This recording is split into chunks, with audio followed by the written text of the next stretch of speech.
Hello students, I hope you are all fine and in good health. In my previous audio presentation, I discussed about Sahib.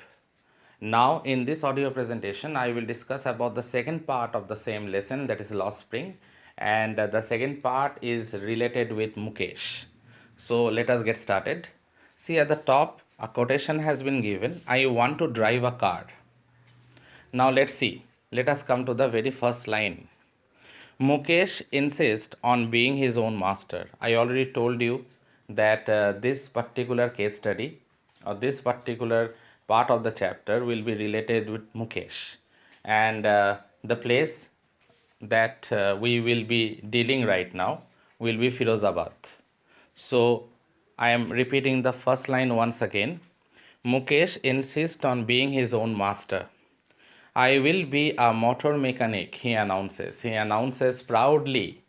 He announces to the author that he wants to be a motor mechanic in the near future. Do you know anything about cars? I ask. Now, the author, obviously, she was a bit curious and she asked Mukesh promptly that did he know anything about cars? I will learn to drive a car, he answers, looking straight into my eyes. Mukesh is very confident. Now he promptly replied that he will learn to drive cars.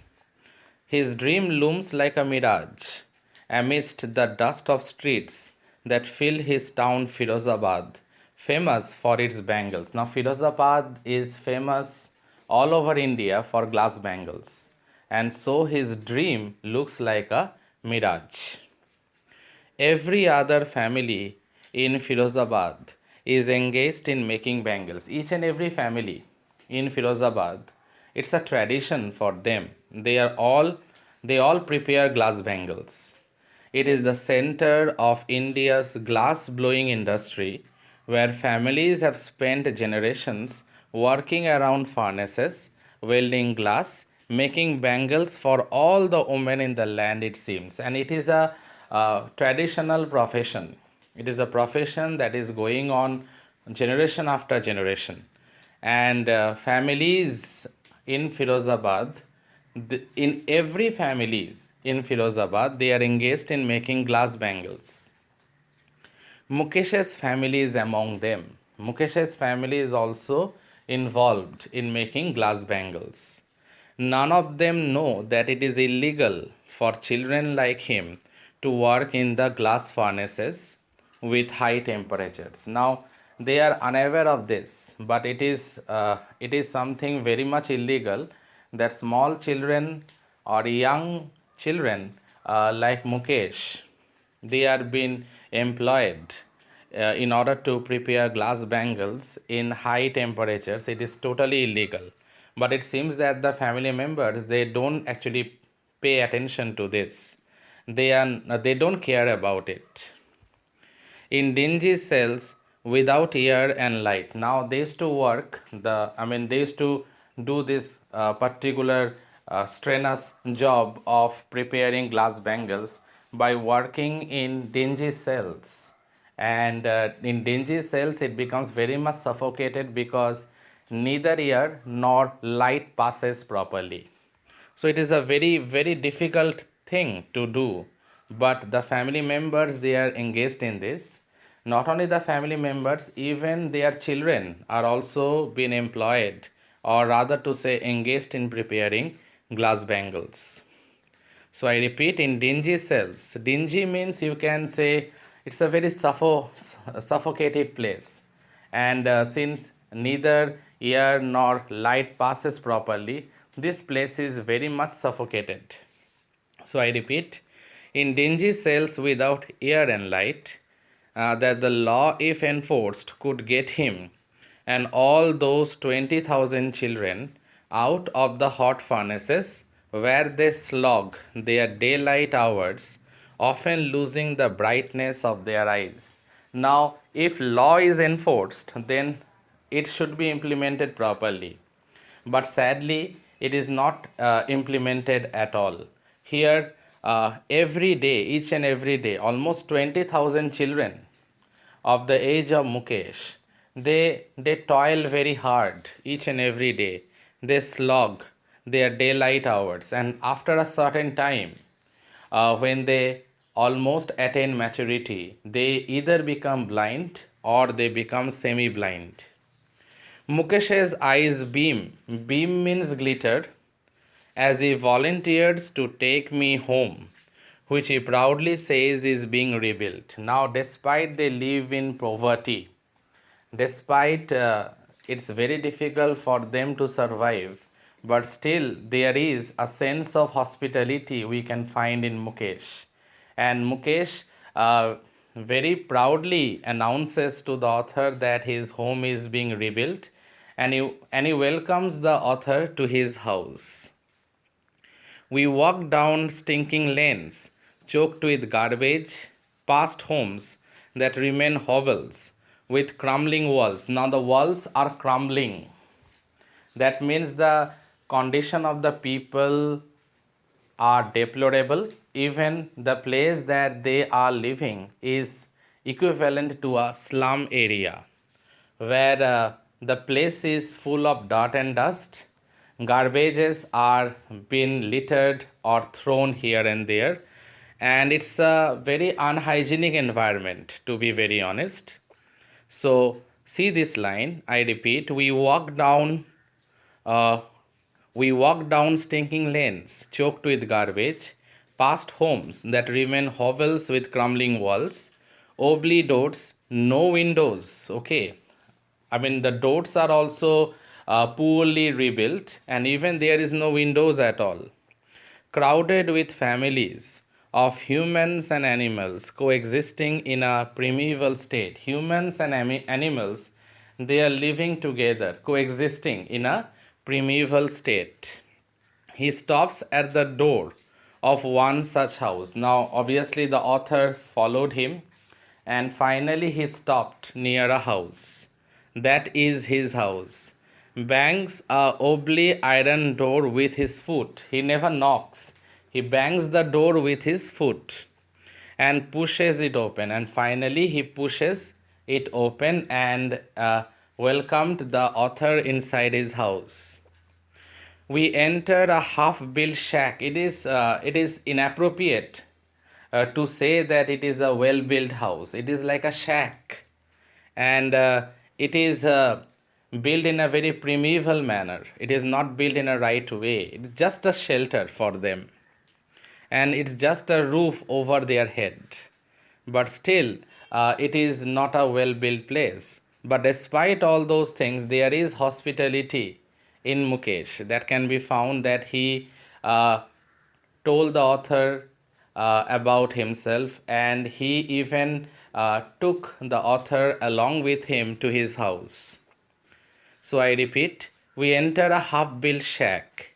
In one part of it, thatched with dead grass, is a firewood stove, over which sits a large vessel of sizzling spinach leaves. That means vegetables, spinach. These are the eatables. Okay, they will consume all this. On the ground, in large aluminum platters, are more chopped vegetables. So, spinach, chopped vegetables, these things are noticeable. A frail young woman, frail means weak and pale. That is the meaning of frail.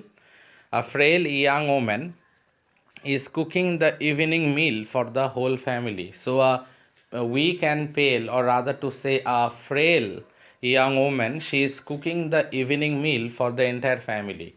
Chopped vegetables and spinach leaves are being found in the kitchen room. Uh, Through eyes filled with smoke, she smiles because she is cooking, and at the same time, she is sitting near the firewood stove, and smoke is coming out of it. But despite that, she smiles. As I told you, that there is hospitality that can be found in them, despite the poverty that they are engaged in, despite the poverty that surrounds their life. She is the wife of Mukesh's elder brother, not much older in years. She has begun to command respect as the Bahu, the daughter-in-law of the house. Now, she is actually Mukesh's sister-in-law, and she is the wife of Mukesh's elder brother. and she is quite young, but despite that, she started to gain respect as the Bahu, the daughter in law of the house. Already in charge of three men. Three men means Mukesh's elder brother, and Mukesh's father. Her husband, Mukesh, and their father. That is the three men. She is in charge of these three men, and she is quite young. But it seems that despite her young age, she started, or rather to say, she had taken a lot of responsibilities on her shoulders and started to be recognized as the daughter in law, began to command respect as the Bahu of the house, and obviously she is in charge of three men. When the older man enters, older man means Mukesh's father, she gently withdraws behind the broken wall and brings her veil closer to her face because it is the custom. As custom demands, daughters in law must veil, veil means to conceal, must veil their faces before male elders. This is the tradition. This is the tradition that is followed in our society, that the daughters in law, they conceal their faces whenever father enters, or rather to say a senior elder member enters. Despite long years of hard labor, first as a tailor, then as a bangle maker, he has failed to renovate a house. Renovate means reconstruct. Now, Mukesh's father, his early profession was a tailor. Then he went on following the age old family profession of bangle making. But despite changing profession, he failed to rebuild a house, or rather to say, renovate a house. Not only that, send his sons to school because they were sent to school, Mukesh and Mukesh's elder brother, but ultimately they were school dropouts. See, it is written, all he has managed to do is teach them what he knows, the art of making bangles. So ultimately, they were being taken out of school, and as he knows the art of making bangles, he transferred this art of making bangles, the preparations and everything to his children. But before that, initially he was a tailor by profession, but later he changed his profession from a tailor to a bangle maker, and even he made his sons bangle makers. Though they were sent to school, but they were taken out of school. That means they are both school dropouts. It is his karam, his destiny, says Mukesh's grandmother. Now, Mukesh's grandmother is alive. Now, Mukesh's grandmother told that it is the destiny, it is the karam. Who has watched her husband go blind with dust from polishing the glass of bangles? Even she saw her own husband getting blind because of those dust that enters the eyes. And that is the reason I told previously that after a certain age, they either become semi blind or totally blind. Can a God given lineage ever be broken? Now, it is a tradition that is followed generation after generation. It's like a God given lineage. So, every family in Firozabad, each and every family, they are doing it. They are making glass bangles. Born in the caste of bangle makers, they have seen nothing but bangles in the house. Now, since they are born in the caste of bangle makers, so throughout their life, from the very early age, they had seen only bangles. Bangles in the house, in the yard, in the porch, in every other house, every other yard, every street in Firozabad. So they had encountered with bangles throughout their life because they are born in the family of bangle makers, caste of bangle makers. So they have seen bangles throughout their life. That means bangles in the house, bangle in the yard or porch, we can say. So bangles in every other house, every other yard, every street in Firozabad.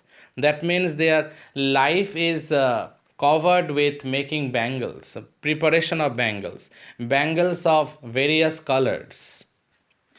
I repeat, in every house, every other yard, every street in Firozabad.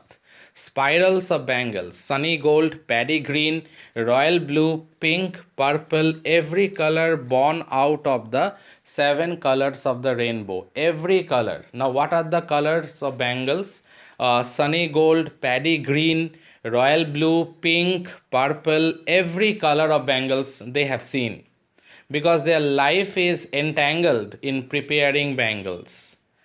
Lie in mouls in unkept yards are piled on four-wheeled handcarts pushed by young men along the narrow lanes of the shanty town. Now the piles of bangles are put on the cart, and the cart is driven along the shanty town, the town that is filled with dirt and dust. It is the routine life, it is the hard toil and the routine life, it is the hardship that they are facing day in and day out, and it's a profession that they are doing rather forcefully also.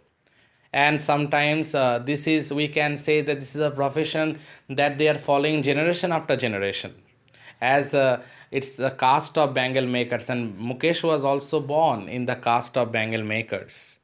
And in dark apartments, next to lines of flames of flickering oil lamps, sit boys and girls with their fathers and mothers. And it seems that not only the adults are employed in preparing bangles, but they have also taken along with them their children, and it's like a sequence. Okay, it's like one person is doing one work, then he is transferring it to the next one, then the next one is doing another work related with the preparation of bangle. In this way it is going on, in this way they are actually doing the work.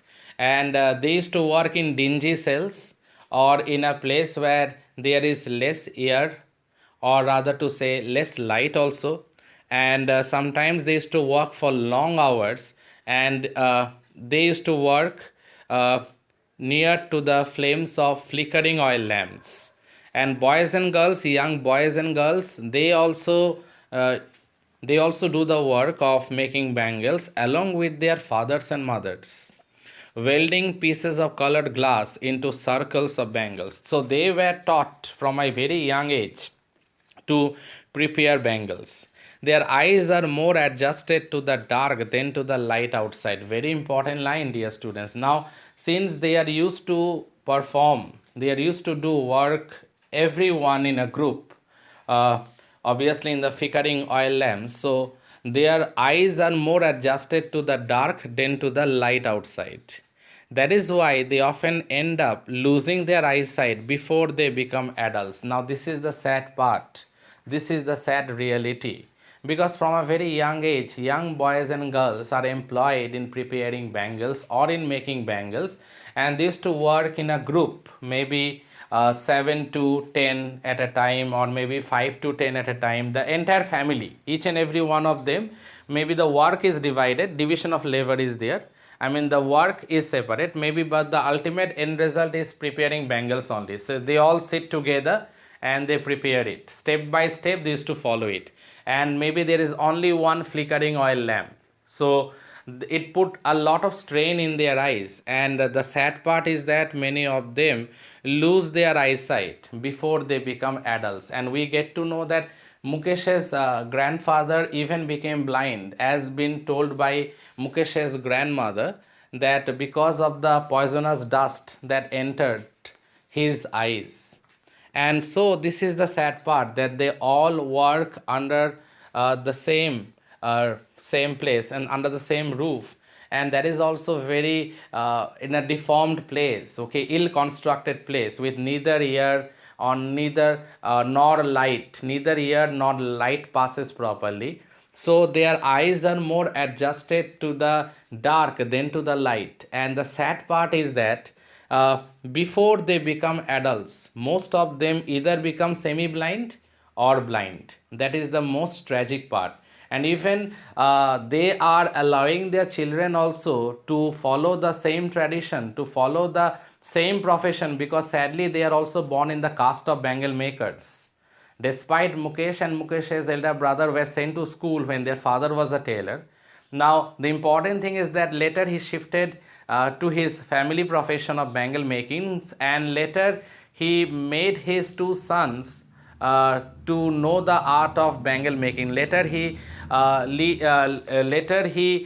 made them also to practice this bangle making. That means there was a school dropout, we can say, we can presume that Mukesh and Mukesh's elder brother, in both their cases, they are school dropouts, and finally they were made to learn this bangle making. And the sad part is that they toil so much. Around 20,000 children like Mukesh, they toil each day in and day out. They are working under unhygienic environment with in a dingy cells, in a damp room where neither light nor air passes properly, and it's very much illegal, but still it is going on round the corner.